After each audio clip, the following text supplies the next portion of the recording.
Dunkin' Donuts. He loved it.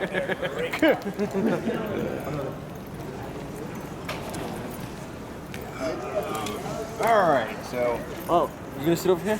That's fine. Come on. All right, yeah. I would take the end seat. Yo, you want to sit here? There we go. Sure.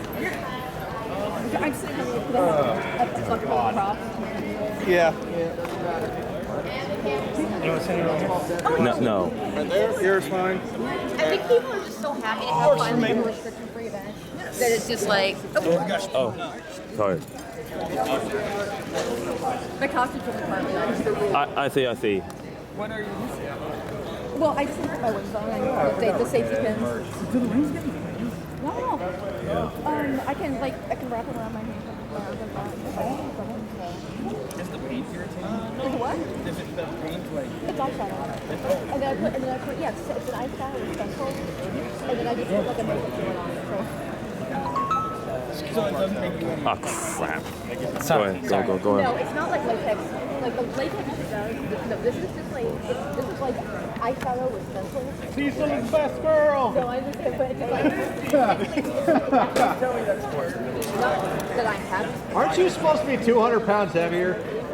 It's the camera.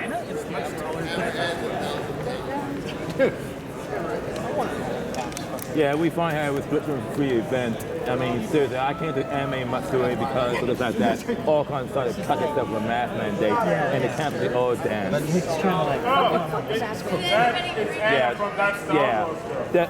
Definitely, I'm not attending all kinds of people. I'm not. How hilarious if there was a mask mandate and people dressed as a show just went around taking masks off. Yeah. Honestly, I didn't think that's what YellowFlash would look like in the flesh. Oh, that's Flash. I Hug after one, so. It's a very piercing gaze he has. Persona 5 is a video game. Okay. It's a game. It's kind of like Pokemon, but it's a Your voice sounds different where too. you take the masks Yes. off people and people. Depends on which Persona game you're in. I know where you live. You live in Grand Rapids, right? Marco exposed you. Yeah. Marco exposed you. She's trying to get a couch right now. You can absorb their power. So that's like growth for me, isn't it? Hey, she brought her own casting couch. Nobody will go It there. doesn't accept power. Oh, okay. So it's like Kirby and Smash Bros. Yes.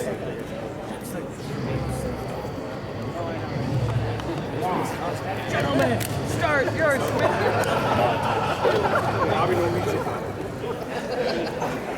Only we need to turn the sound up a little bit. You're muted. Yeah. That was the old theme. You pissed off the mods. EVS is new, but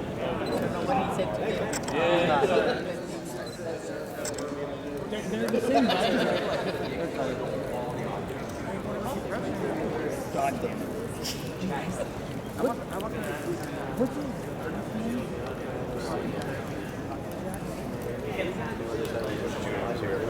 I heard like what corner, like back right, back left. You can't start for like 5 minutes. You gotta be late in game. By now, he's just leaning into the bed. No, what we need to do is YellowFlash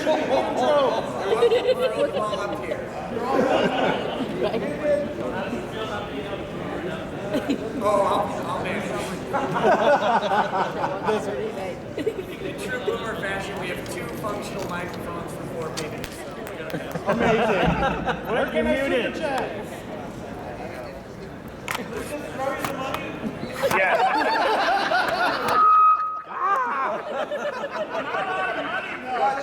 Good thing I brought anything but these pennies. I told you I would find a way to ruin this. now I haven't posted the running anymore because I'm too drunk. It's perfect.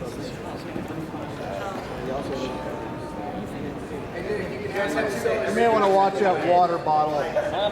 We like Kenny and Dolly. Anna, you may want to watch that water bottle. Breaking my heart. Like Osmond.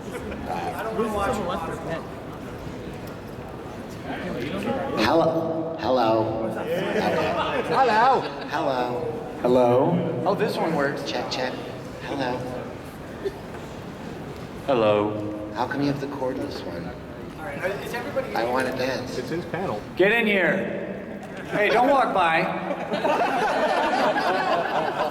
Get over here! Dude, if they put Scorpion in Smash Ultimate, that's... He wants to start It's on 3. I want to know more. We'll start in 3 minutes. Gotta wait for everybody to file in. 2 hours later. You'll be done with the super chat. Chair food. See the 1,000 likes first. How do I do this? Do I start? Should I start? Yeah. Do you want me to do that? Normally you just start talking. We're gonna do. Do the thing. Someone already played the theme song. Yeah, do it again. Do it again. Yes, literally. I don't know who did that. Do it again. I think we should start with the national anthem. Here we go. I think he's gonna hit it.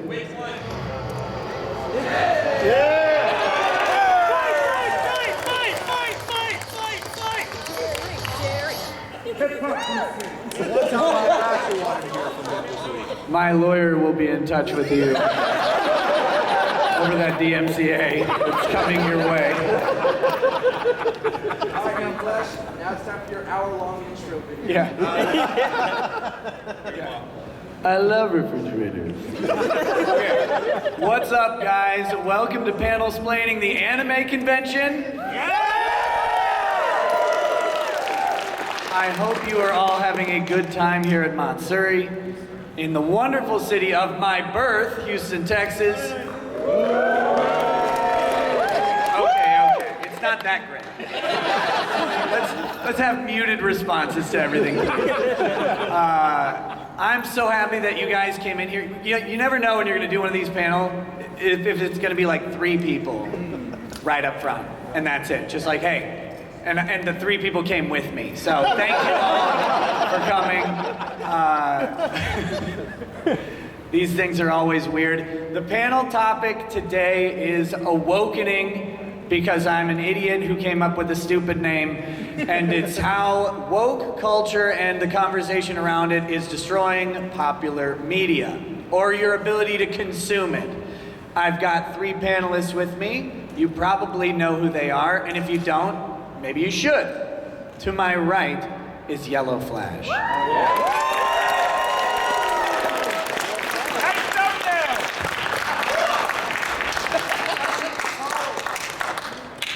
Hey, I'm 6 foot. Just a little shorter. Wait, who you calling short? He's calling Drexel short. Thanks for the applause. I appreciate it. I feel so exposed because I'm always hiding behind my thumbnail. I'm naked under the robes. But yeah, it should be a good time. Why didn't you get a Flash helmet? I can't afford that. YouTube barely pays me. Jeez. To my left. Oh wait, yeah, sorry. To my left is ThatStarWarsGirl. Thank you. And if anybody has a nice cup of dirt, Yes. it would be very helpful. Have you had any Houston dirt yet? No. You gotta try it. Somebody run outside. Houston dirt is full of donuts, violence, and sadness. That's my diet. And of course, the farthest left on the panel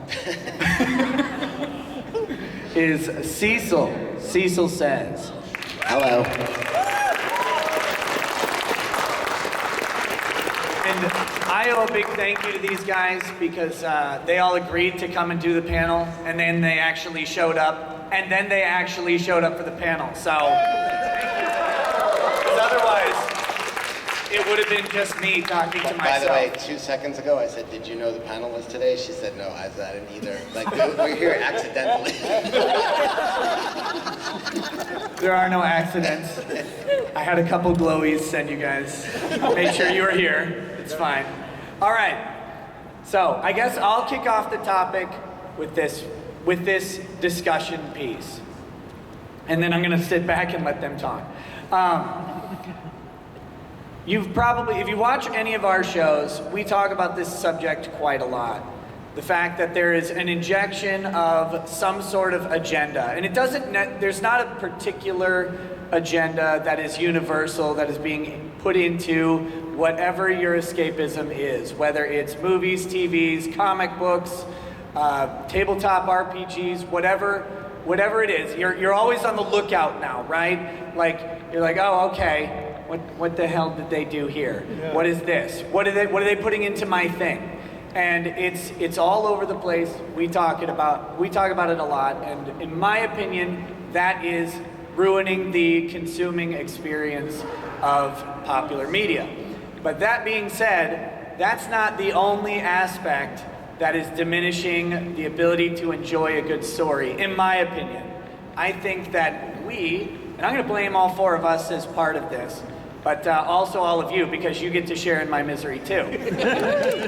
That if we are constantly looking for those problems, if we're constantly looking for things, we may be overemphasizing an agenda when there might not be an agenda at play. Sometimes there clearly is. You can tell because Twitter exists, right? For now. Oh, Jesus.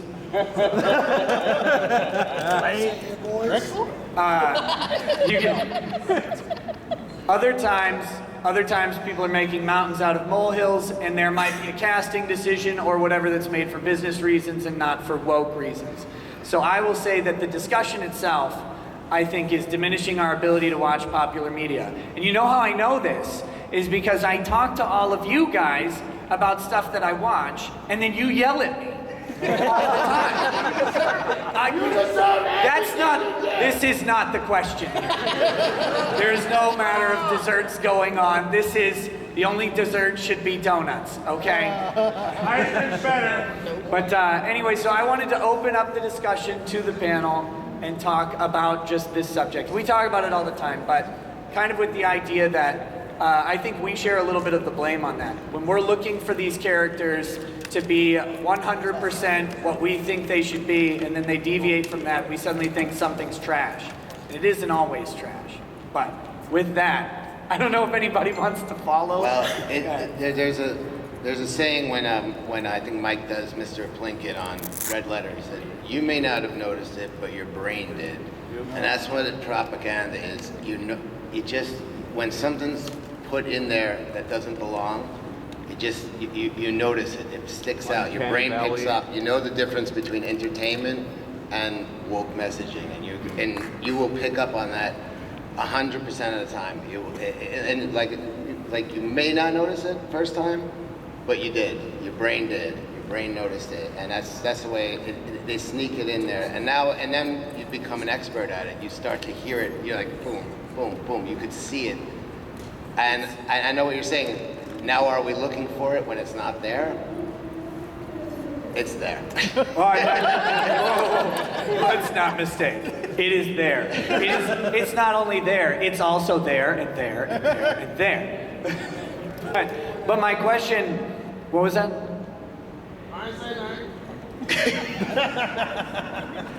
My question is lost to me. It's lost to the east. We were drinking till 4:45 last night. Listen, Cecil, we drink till 4:45 every night. This is not a good excuse. But we did it in for us. person this time. That's true. But no, I think you're right. You're right, and there are certainly times when things stand out. And they stand out pretty obviously. Even if you're not a fan of something, you may not have encyclopedic knowledge of the various senators of the Star Wars universe. Can you name a senator from California? No. Can you name the senator from Alderaan? Yes. Can you name their genetic lineage going in both directions? Disney will have a book out on that soon. But no, I think you're right though. your brain notices it, it picks it up because it's world breaking. And that's when it's a problem. But I think to push back, because that's what this is about. Dare you. To push back. There are changes that are made that are not world breaking. And those get inflated and get just as much of attention as things that aren't. Right, you gotta be careful not to just become a scold yourself and just be looking for trouble. Exactly. And that's at the root of this panel, and pretty much every panel that I do with no planning, is that it's remembering that these pastimes and these entertainment things are your pastimes and your entertainment. And it is important to guard against them, guard against this stuff, but also to be willing to let yourself enjoy the things you enjoy. Don't let some decision from a stupid executive who doesn't even watch the thing that they make ruin your enjoyment and your entertainment. I mean, there are some that obviously are going to mess with what you do, but it is up to us to actually let ourselves have fun. And I feel like we've gotten to a place where, I know I've been this way for years and only recently been walking it back, is I wouldn't let myself enjoy things. I'd be looking for, this was before woke stuff, this is just critical approaches to everything. But it's just letting myself sit and enjoy a movie, let myself sit and enjoy a book without looking for all of the problems with it. And for that I recommend the 80s. The single greatest decade to exist. 90s were better. No. You were born in the 90s. That's why the 80s was the greatest decade.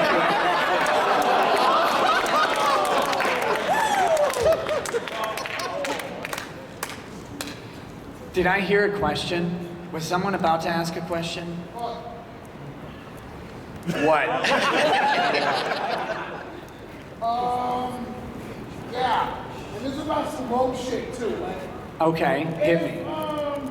If your brain detects something wrong, like let's say you was watching Independence Day, and it goes to that scene where the mothership or one of the motherships vaporized Manhattan, and including both the Twin Towers and the original thing.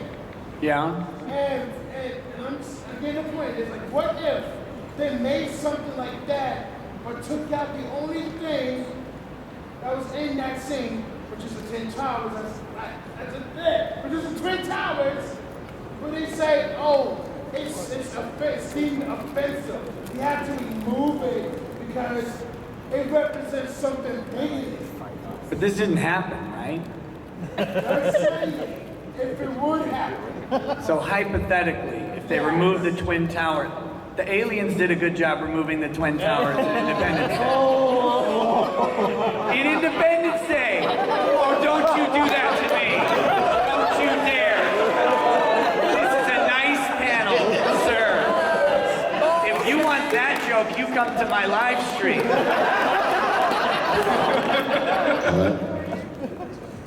That'll be $20, please. Talking about how criticism and how I guess you could say false information can be harmful to one's constructive mindset. Wouldn't it also be on the same coin, but on the other side? Wouldn't it be better if you also have that for opportunities as such as this to be like, hey, I've dealt with that kind of situation, but now I've done the research on how I can either A, combat that, or be a devil's advocate for it. So what would you rather prefer, getting that kind of hateful kind of attitude towards you, or would you be one to kind of shy away from it and be, hey, I kind of don't want that? Do you want me to? Okay. I'm never one to shy away from a hateful attitude thrown my way. So that's going to inform my answer because that's me. But if I understand your question is, should we completely ignore everything, or should we have that sort of base background knowledge and perception of what's going on? Yeah, I think we're all very good at getting into both modes. My concern is that, and again, coming from personal experience, when you let yourself only be in one of those modes, you're missing something. So it's the reminder, the polite reminder to go ahead and turn off that critical side, watch RoboCop shoot some guy in the crotch, and go, yeah, yes, that's what I want to see. And then you don't go, right after that, you don't go, well, what color was the guy he shot though? White guy. Well, actually, and never mind, I'm not going to say that joke either. We're going to keep moving, okay? Which made that shot way more impressive. Yeah. Stop it. It's not my channel, I can't make it. What you got, buddy? We all know, Nick, you're a man of culture, but I haven't heard from the other panelists.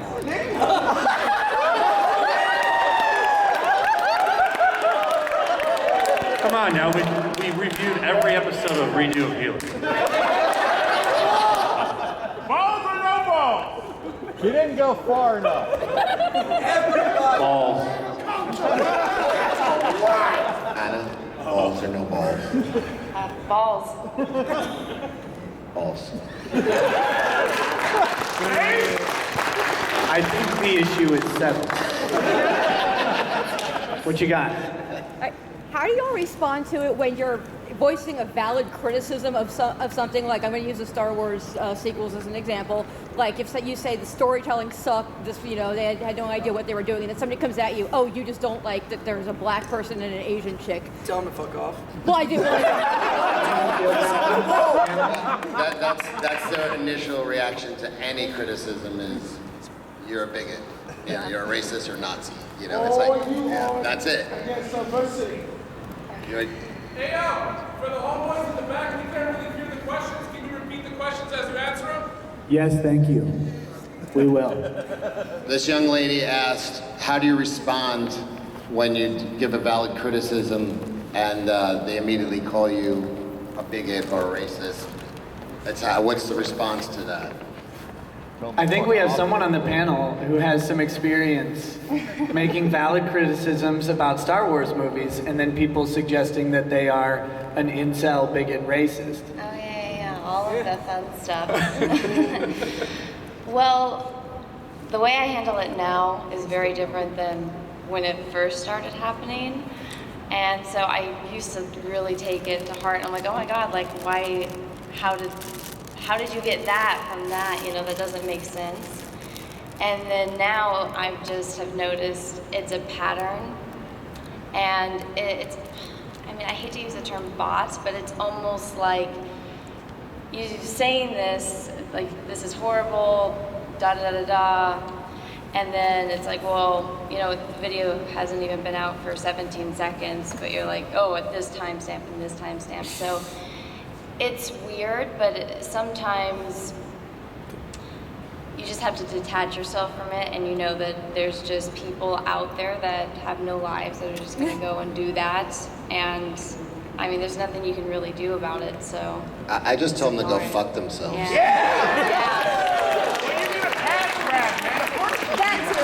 These people, they sit on Twitter, they literally drive the platform, they tweet hundreds of times a day. Can you imagine that? Tweeting hundreds of times a day. You suddenly sound like yourself. Oh, thank you. I do it like once or twice a day. He's got that proximity effect. No, I think to finalize my answer to the question, because, well, narcissism, is,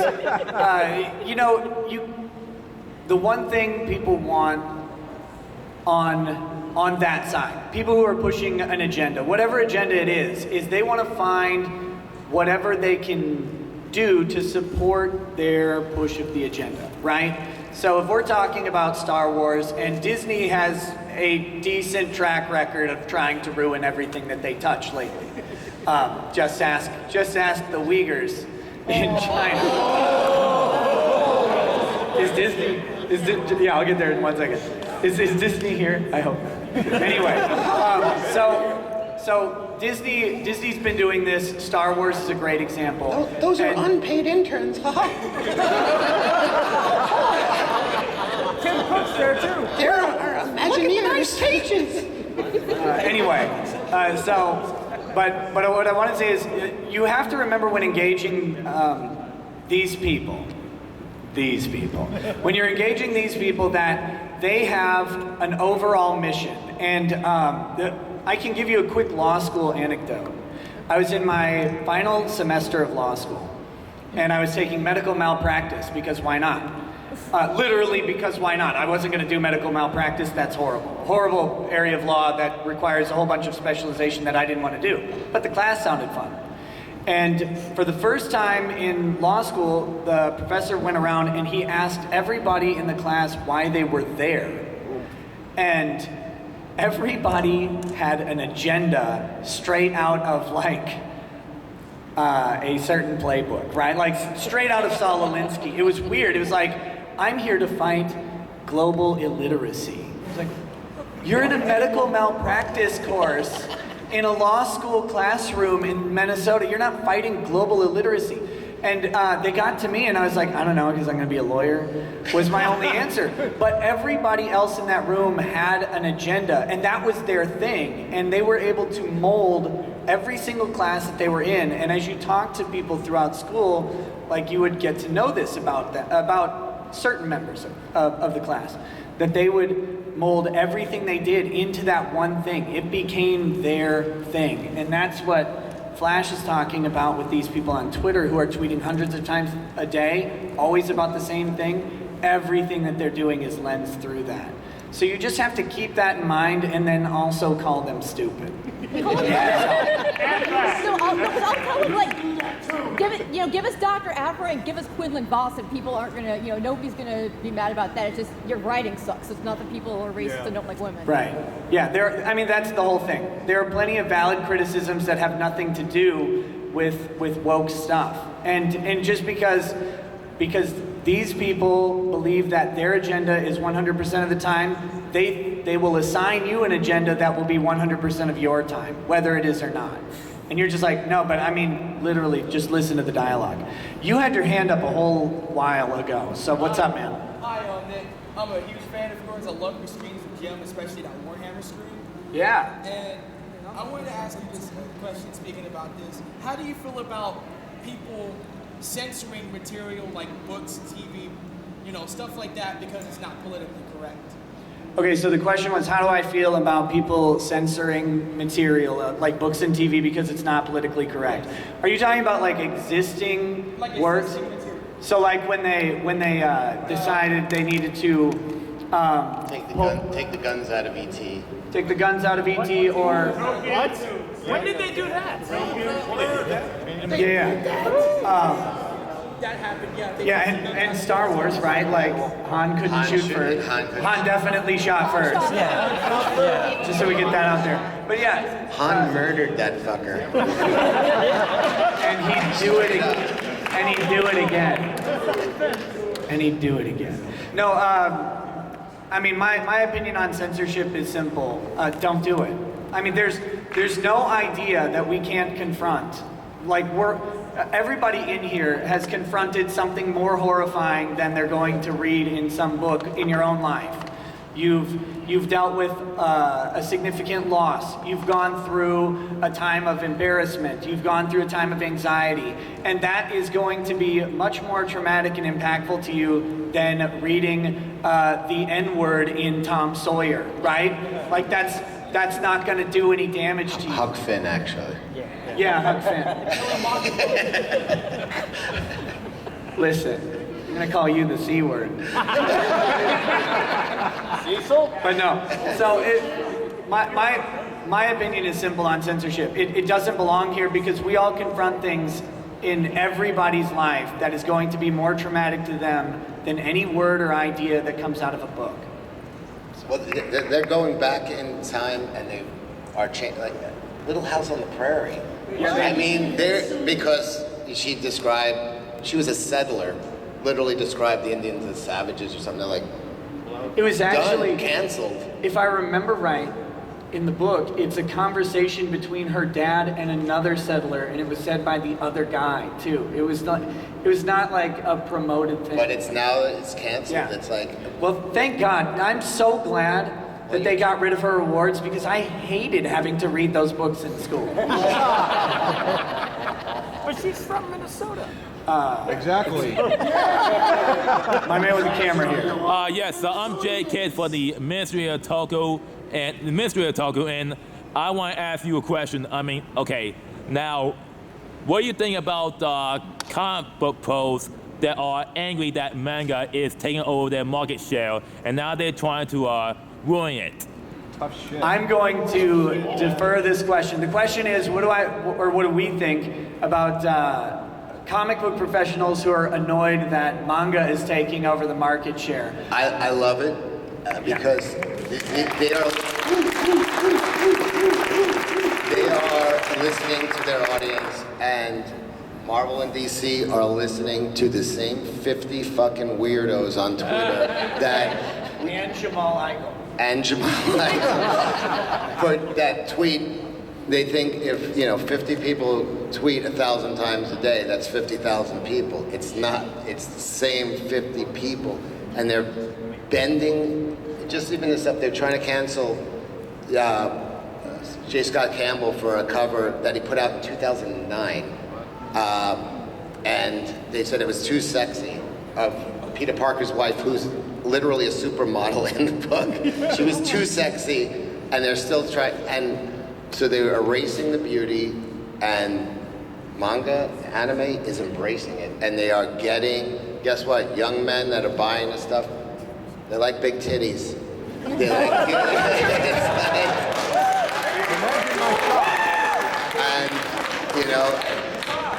and Marvel and DC are just de-emphasizing beauty in their books, and it's a visual medium. Nobody okay, likes where visual men are visual creatures, like, and women.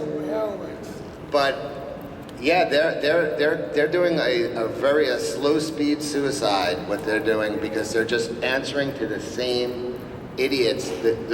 They are bending to woke culture, and you're watching their market share drop right before your eyes. And they could stop and you're this. Watching manga just rise and just taking over. Go to any Barnes and Nobles and look at the comic section, and you'll see. They give it like a corner. Yeah, and the thing is that during the great table there, it's no one cleans it up because nobody cares. Yeah, nobody cares about American comics anymore, and they did it to themselves. And here's the thing: they could stop this at any. They could stop this at any time during the Great Lockdowns. They could just drop the woke. They could just go all in on escapism, and they could recover from manga. They could compete with manga. But instead, what they did was they went all in on woke. They went all in on fake woke, and now they're basically committing economic suicide. Yeah, I mean the problem with Marvel and DC is twofold. Okay, first of all, I need a brief survey. Who here buys comic books from mainstream comic producers right now? Couple hands. Cool. How many people buy manga right now? Oh, and you may be tempted to think that it's this way because we're at an anime convention, but if you find any like similar age demographic, I think you're gonna find that same trend. And but I wanted to address one thing with what you were saying, because this is great. You notice what's going on with manga? Are these the same legacy characters? I mean, I'm not talking about, Berserk, which will never end now. It will live on forever because that guy died. Did you hear that? Okay. Yeah, so anyway, Berserk is one story, but they're not trying to redo Guts in every single manga. They're making new characters. Marvel and DC don't. They're so afraid to engage in new characters and new stories. What about new And when they do make new characters, we get the Q-Force. I could just see their brainstorming sessions. It's like, what should we do? It's like, make it Spider-Man, the gay, black.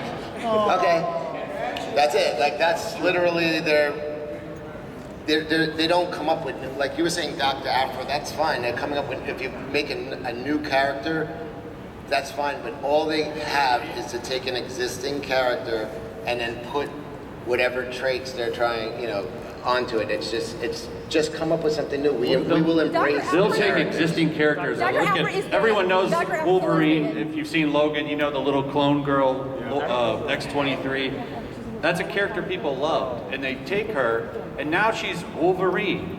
And this is something that they've been doing. They'll have an established character. Well, now she'll be better now that she's under a man's name. They don't know what they're doing. No, they're so afraid. They're like, we got to stick under the Wolverine IP, or people won't know who X-23 is. But the people who are buying the books know who X-23 is. My man on the end here.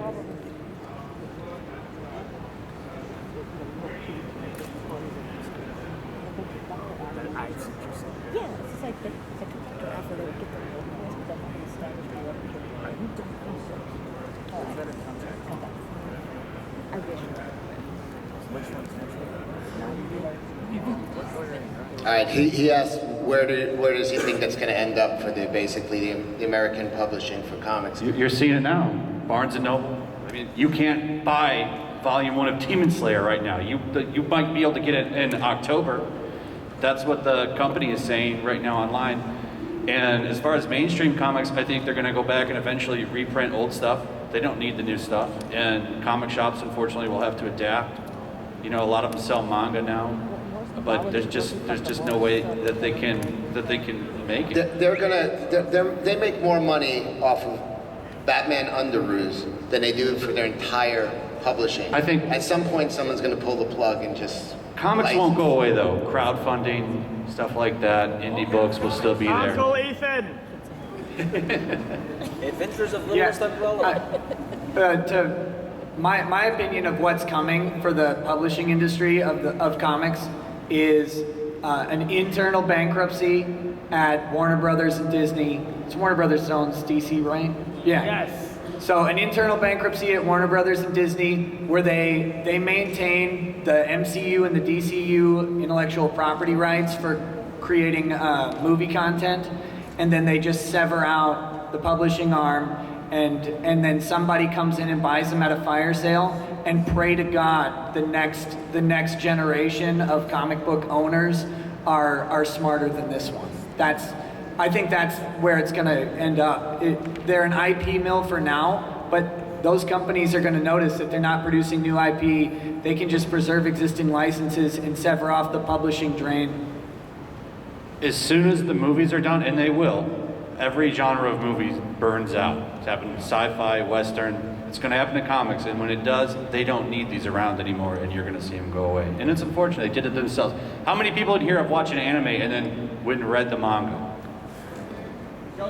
They've had a cultural phenomenon in these Marvel movies, and they could never capitalize on it. Right. And they did it to themselves. At the time, this is not even a joke. At the time when, Tony Stark became a household name. People knew who Steve Rogers was. This was not Peter Parker or Bruce Wayne. People knew who fucking Ant-Man is. They know who, and at the time, if you went to a comic shop and you said, oh, my kid liked Thor, and it's like, well, here's Thor. It's a woman Thor. It's like, well, oh, my kid likes Wolverine Wolverine's a girl now, and I like. My son really liked Iron Man. He's dead. It's a black teenage girl now. It's Iron Man. So they, instead of capitalizing on this incredible popularity, where the comics none of the comics on the stands matched anything on the screen. For years, for a decade, it was the biggest blunder. American comics should have shot through the roof, but nothing matched. So when the kid wanted that comic, it just didn't match what he knew from the movie. And it's amazing that they were, I think, so beholden to Diamond that they couldn't manage to get a series of MCU comic books into major retail chains and into now you can go get Marvel and DC anthology books and stuff at Walmart, but the fact that they weren't, with all of the licensing power that Marvel and Disney had, that they did not have MCU comic books running in every major retailer is a testament to just how much they don't care about the publishing arm of comics. I mean, but then you see how they handled Star Wars, and you're like, you didn't know what episode the second thing was going to be before. They didn't even map out the biggest franchise of all time. They didn't map out 3 movies. So for them not to have, it's unreal. The stupidity. It's like you have faith in these organizations because they're billion-dollar entities and multi-billion, and it's like they're just run by idiots. Didn't Mitt Romney do that to a bunch of companies? No, I'm just kidding. Anyway, what you got, my man?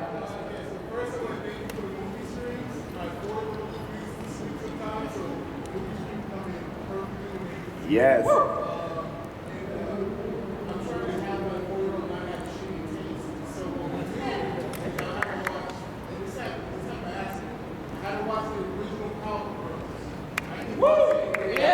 Yes.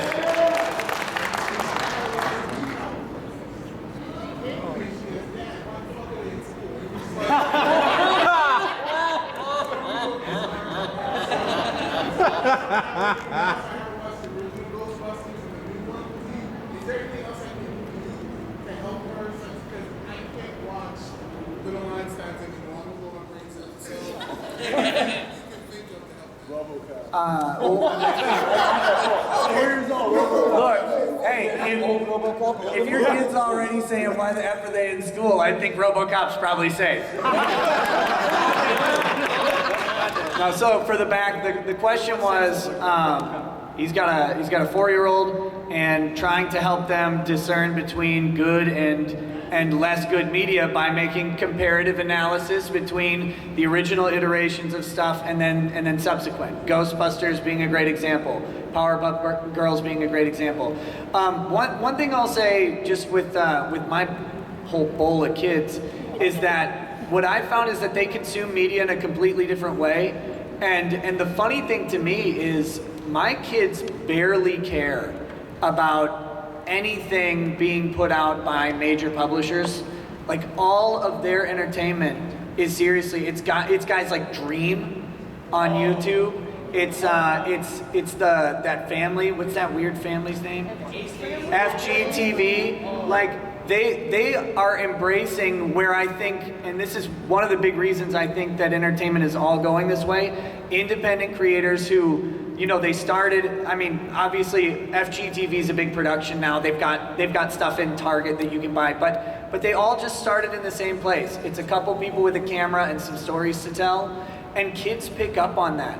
And the thing that's making them so good is that they're learning the hardest storytelling in the world, which is to kids. Because you watch a show with a kid. Dad, why are they in school? They're saving the world. This is dumb. Why would they do that? But then, you know, adults are like, oh yeah, that kid should be in class.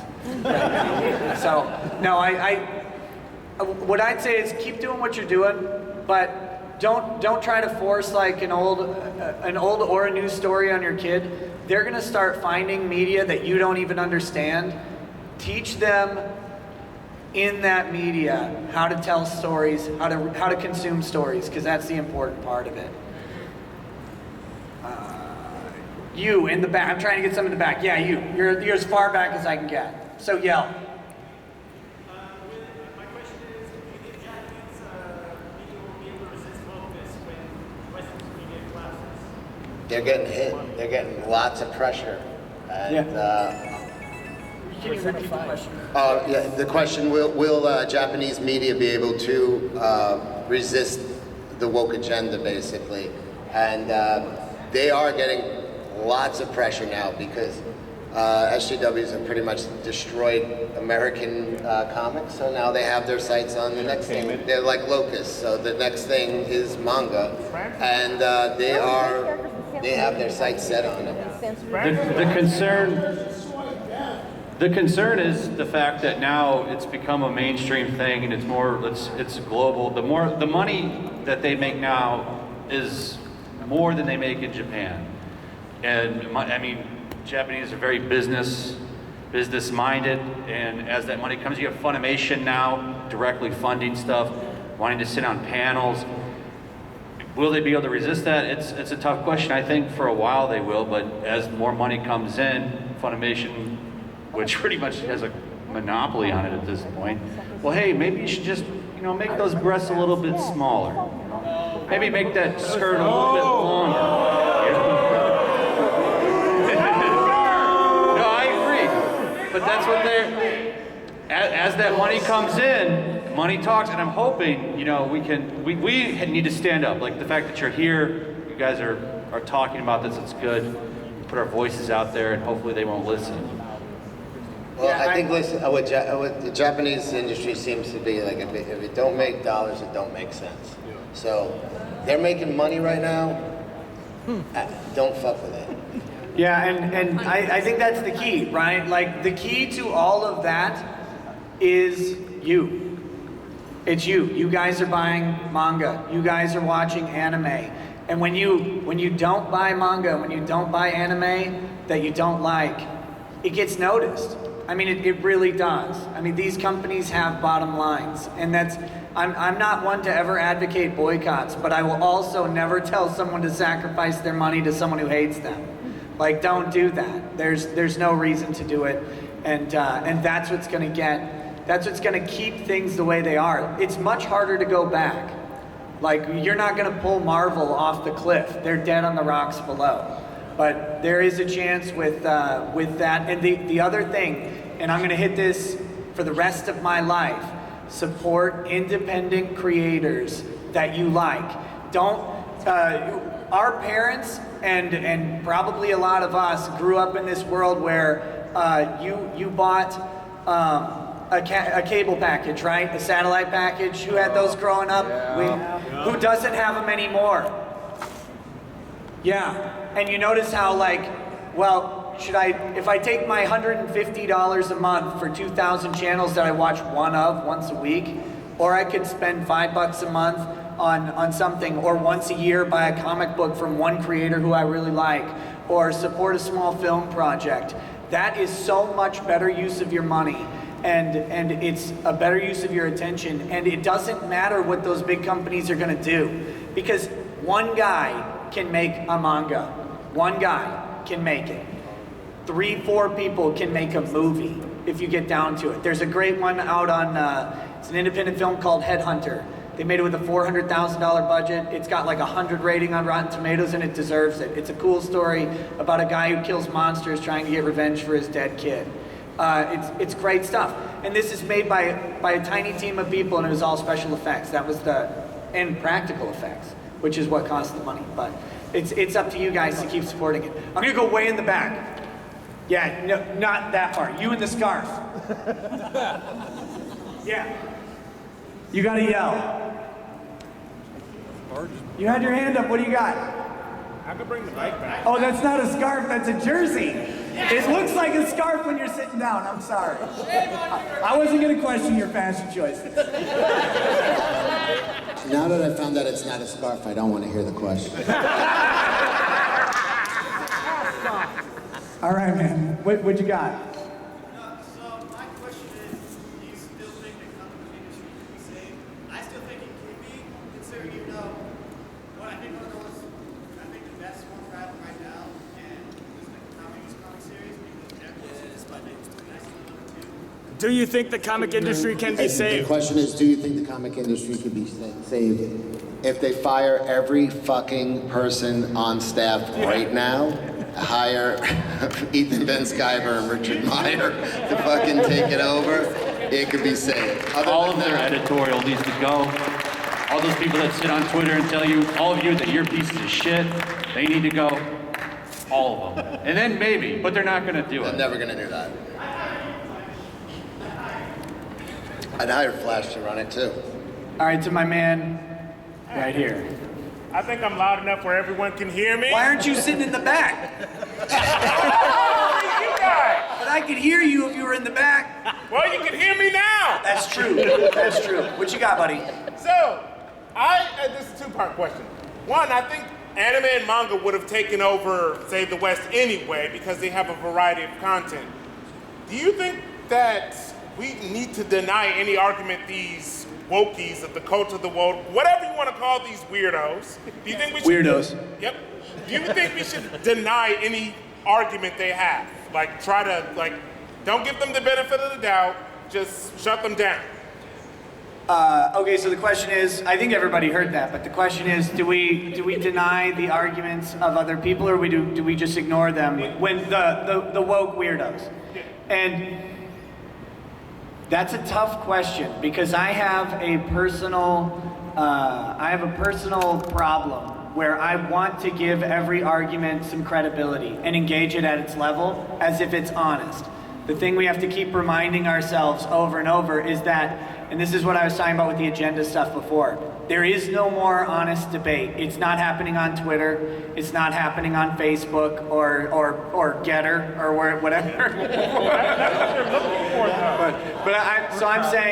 I'm saying, look, what you gotta do is, if you're on a subject that you care about, that's your first thing. Don't get into arguments you don't care about. But if you're on a subject that you care about, then you've got to check and find out if you can assess if the person is coming at you with a genuine argument or whether they're just pushing their thing. If it's real, yeah, engage the argument. Have a good discussion. Don't make it an argument. Just discuss something. Have a nice chat. I'll chat with anybody about just about any subject, as long as they're being honest. The problem with that is, it's the immediate pushback is, if you say something, then they go, you're a racist.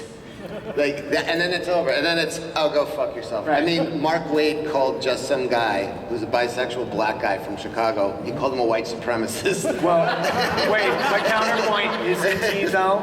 What? Isn't he though? I mean, I've seen some of his content, and it's a little problematic. We're not going to go too far. I mean, it's instantaneous at this point. If any argument is, well, you're a racist. And that's why I'm saying my thing is, oh, then go fuck yourself. That's the end of the argument. Yeah. So to answer him is no. We shouldn't listen to these people. No, but he's telling us to suck my dick. That's what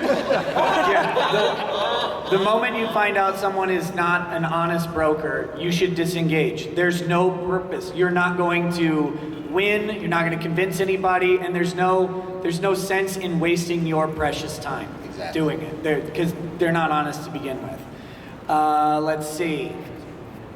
The glove. Gary Payton. So, producers decided to take Lola Bunny's tits and give them to Captain Marvel. Should we be angry? So you said producers decided to take Lola Bunny's tits and give them to Captain Marvel? Should we be angry?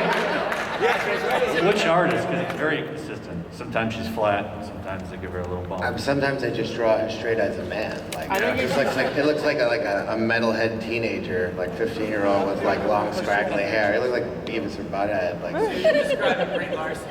No, I'm talking about the way they draw her in the book. Like they just, depending on who's the artist, they've given her like a double mastectomy. Like they just take it. Sorry, but they just removed her. And they did take Lola Bunny's breasts away too. Yeah. No. My answer to that is. I mean, if I can't jerk off to a cartoon, what is this world coming to? Does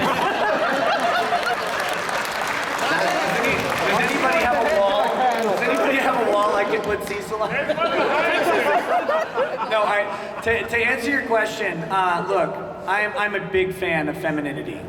I really am. I think there's a lot to be celebrated in the differences between the biological sexes. Now, and that's not a commentary on anything anybody chooses, but we're shaped very differently, and those shapes tend to appeal to people in particular ways. And I don't think there's any value in taking away femininity from female characters. And that's something that I know ThatStarWarsGirl has gotten a lot of heat over, is redrawing masculine presenting feminine characters as just feminine characters. And the drawings look so much better that way. There's value to who we are. And when they start stripping that away in terms of an agenda, like what does that say to a girl who's maybe larger chested. Like, oh, sorry, you're not welcome here because of how your biology is. That doesn't make sense to me. So yes, we should always be mad about that. And we should also be mad that any male character in comic books is not drawn like me, unshapely and sad. Yeah, when did feminism become about, for you to be a strong woman, you need to be more like a man? They say they're not strong, apparently. Yeah, you need to be more masculine if you really want to be empowered. It's a very strange time that we're living in. Look at Aloy from Horizon Zero Dawn. He made him look more like a man. Oh, Aloy. I'd rather She wasn't not. strong. I'd rather not look at them. You there with the hand. Not a Skywalker. 40K so safe from woke influence. What's that? Okay. The question was, what has kept 40K so safe from woke influence? First of all, nothing is safe. And 40K certainly is not. But there's two things I think. One, it is a cost prohibitive hobby. It is so dang expensive that if, people got mad. Okay, so Warhammer 40K, 2 years ago, introduced Primaris Marines, which were Space Marines, but a little bit bigger. And then everybody who had a Space Marine army that they had just spent $1,000 and 75 hours painting went, wait a minute, you just upgraded an army that I just made. I just spent a lot of money. And there was a huge pushback from the community. And now, they kind of gave Space Marines a boost. They had to rebalance it. The amount of money that people spend and the smaller amount of people who are engaged in 40K really helps. It also gatekeeps out the wokies because, as you know, they tend to be broke because no one wants to hang around them, so they can't keep a job. It's weird, but that's how it turns out. The other thing is that Games Workshop has been making a pretty concerted effort to try and engage within the universe in, I'll use air quotes for wokeness, but you're starting to see stories about female inquisitors. You're starting to see a big focus on Sisters of Battle. They're trying to find ways where they can incorporate sort of some minor level of appeasement, but keep it within the lore and within the industry. And the final thing that they do is they tightly control their IP, and no one gets to tell them what to do. We got to keep it that way, because it's one of the last bastions of good nerddom left.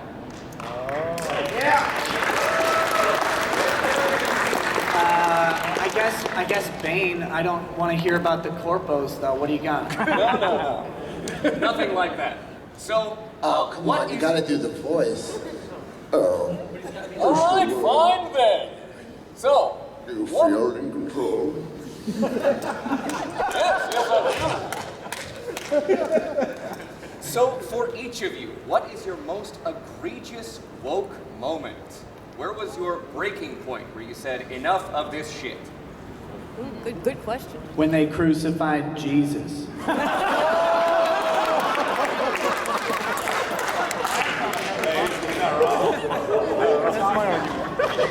I can't beat that.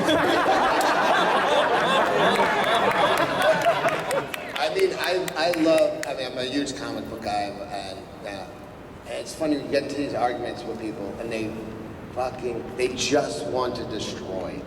And like I said, they have no money.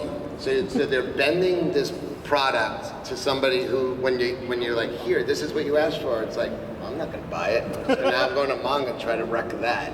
Like they're still, it's a phantom audience that they just are chasing, and there's no money there. And they're it's the craziest businesses. But if you look at She-Hulk, I mean, what they're doing with that, I mean, that was like such a John Byrne did such a groundbreaking. She was, the original Deadpool. She broke the fourth wall. She talked straight. She knew she was in a comic book and would talk, but she was, Bruce Banner was timid and brainy. So when he became the Hulk, it became his id, which was, a monstrous, mindless behemoth. So it was for her, for Jen Walters, who was She-Hulk, she was a very mousy and very ordinary. But when she became She-Hulk, she became like a goddess. She became beautiful. what they have done to this character now is, I mean, the only question left is balls or no balls. It is, they just draw the Hulk and they put like a sports bra on him, and that's it. And and it was like, she was literally like a goddess, you know, a 7 foot tall, you know, and it's like, no, in order for her to be strong, she literally has to be a man. She even talks like the regular Hulk now. She used to be her own personality. Now it's She-Hulk smash. It's disgusting. And it's the same thing for me. Comics. That was the turning point for me. Which instance in comics? What character that was destroyed tipped you over the edge? I actually have a real answer. Mine's not from comics, but the one that this is actually really recent, which may surprise people, but the one that really sent me over was when they decided that orcs were black people. And I was like, have you met a black person? Because I don't know if you have. They're not orcs. That's weird. What are you talking about? But that whole thing, and like just the full-on crazy inversion that happened with this must be this group of people because I see these negative traits, and then those people have negative traits too, so they must.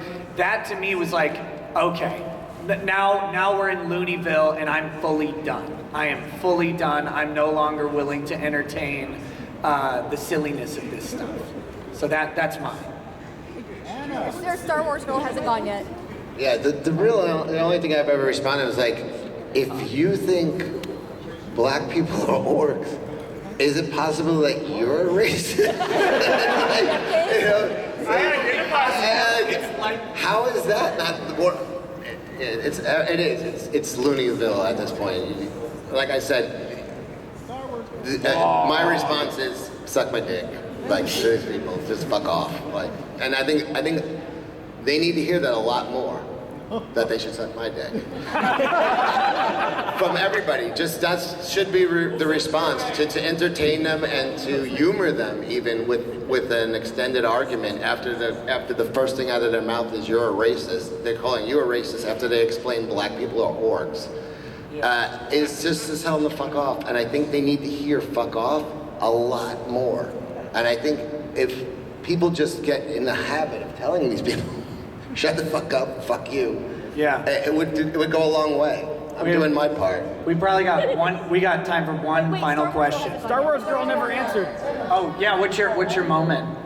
I've been waiting. Anna is way hungover, by the way. She's like, it was Star Wars. There's a reason for the hat. What was your woke? Han Solo getting murdered. Well, so when I watched The Force Awakens, I everything that I thought was a little bit off, like, oh, how does this girl know how to fly the Millennium Falcon? Also, how does she just Because know? she's awesome. Yeah. Bigot. Because girls can do anything, dummy. Bigot. But it just didn't make sense to me, like why Han Solo would have, searched the edges of the galaxy to try to find that ship. So it didn't really make sense. But every question that I had, I made up an answer in my own mind on how that would make sense logically. And so I was like, okay, it's all gonna get explained in the next one. They have a plan, right? Oh no. And so it's like, there's those little things that's off, but it's like, no. You had trust. You had trust. There's gonna be 2 more movies, so I have hope. Not a new Yeah. All right, this is the last one. Soban, what you got? Rewinding back to the 40K question earlier, who are all of your favorite Chaos Gods? Favorite Chaos Gods for the panel. Mine, of course, is Papa Nurgle. Slanesh, go. Yeah, I never got into it. Just say Slanesh. Exactly. He likes Slanesh, obviously. I don't know what the fuck that is. Picard. Corn. Blood for the blood god. Anna's Siege. There you go. Hey guys, thank you so much for coming to the panel. Have fun at Matsuri, and then when you go home, have fun with your media, have fun with your entertainment. Remember, it's entertaining, and don't let anybody else, even if they're on your side, ruin your entertainment. It's yours. Thank you. And drink whiskey. I don't see any whiskey from you. Okay.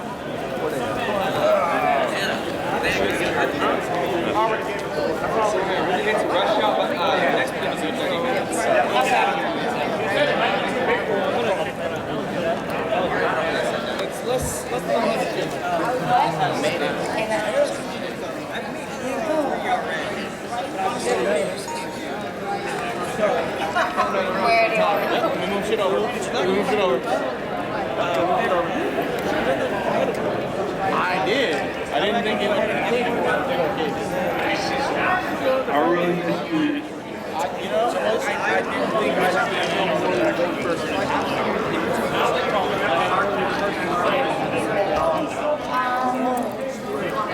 you want to come around up here?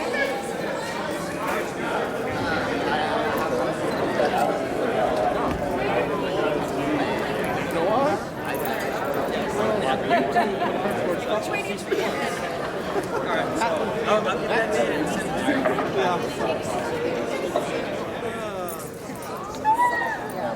Where's your mom? Right here. Oh, there she is. Okay, I was like, no. Ricky's mom.